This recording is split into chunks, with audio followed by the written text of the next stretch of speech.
राधे राधे, जय श्री कृष्णा। कैसे हैं आप? आशा करती हूँ आप लोग बिल्कुल ठीक होंगे और मैं भी ठीक हूँ। तो दोस्तों, आज की वीडियो में आपको बताऊंगी कि पितृपक्ष में कौए को खाना खिलाना क्यों ज़रूरी होता है। क्या आप जानते हैं कि श्राद्ध के लिए कौआ इतना महत्वपूर्ण क्यों माना गया है? आइए जानते हैं पितृपक्ष क्या है। पितृपक्ष का समय हिंदू धर्म में बेहद खास माना जाता है।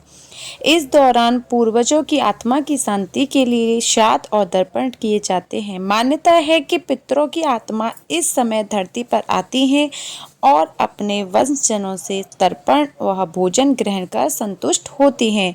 वहीं श्राद्ध के दौरान एक खास परंपरा निभाई जाती है जिसे पंचबली कहा जाता है।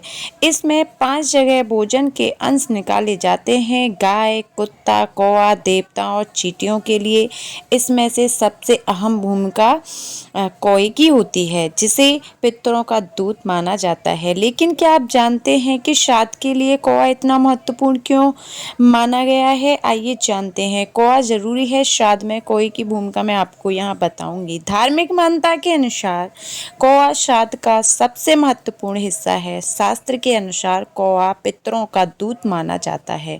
श्राद्ध में जब कौए को भोजन कराया जाता है तो माना जाता है कि वह भोजन सीधे पितृ तक पहुंचता है। इसीलिए सनातन परंपरा में पितरों को प्रसन्न करने के लिए कौए को भोजन कराना आवश्यक माना गया है। ऐसा माना जाता है कि अगर श्राद्ध के दिन कौआ भोजन स्वीकार कर लेता है तो समझ जाता है कि पितृ तृप्त और प्रसन्न हो गए हैं। यही वजह है श्राद्ध काक बलि बिना अधूरा होता है।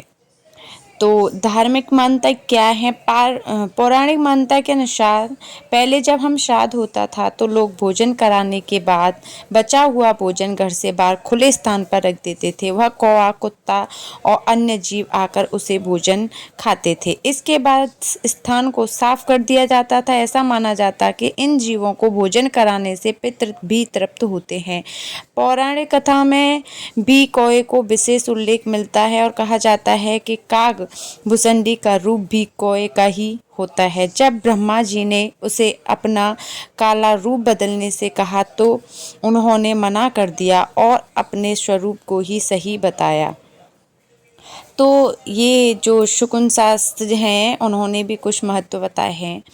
तो वो हैं कौए को लेकर शकुन शास्त्र ने भी कई मान्यताएं बताई हैं कि यह माना जाता है कि पितृपक्ष में कौए की गतिविधियां पितरों के संदेश का संकेत होती हैं। यदि कौआ बार बार घर में आकर आवाज़ लगाए और इसे पितरों का और भी शुभ संकेत माना जाता है। वहीं घर की मुंडेर या दरवाजे पर सुबह सुबह कौए का बोलना आने वाले अतिथि का संकेत होता है। इसके अलावा शकुन शास्त्र के अनुसार उत्तर दिशा में कौए का बार बार बोलना शीघ्र धन प्राप्ति का प्रतीक होता है। वहीं अचानक बहुत सारे कौए का इकट्ठा होना भविष्य में किसी बड़ी बदलाव को माना जाता है। साथ ही यदि रास्ते में कौआ अपनी चोंच में रोटी, मांस या कपड़ा दबाए ये जाता हुआ दिखाई देता है, इससे अधूरी इच्छा को पूरा होने का संकेत माना जाता है। तो दोस्तों, आपको ये वीडियो ज़रूर पसंद आई होगी। राधे राधे, जय श्री कृष्णा। मिलते हैं आपसे ऐसी अगली वीडियो में। ज़्यादा से ज़्यादा सपोर्ट करें, चैनल को like, subscribe, bell icon press कर लें ताकि आपके पास ऐसी वीडियोस आती रहें। Bye bye.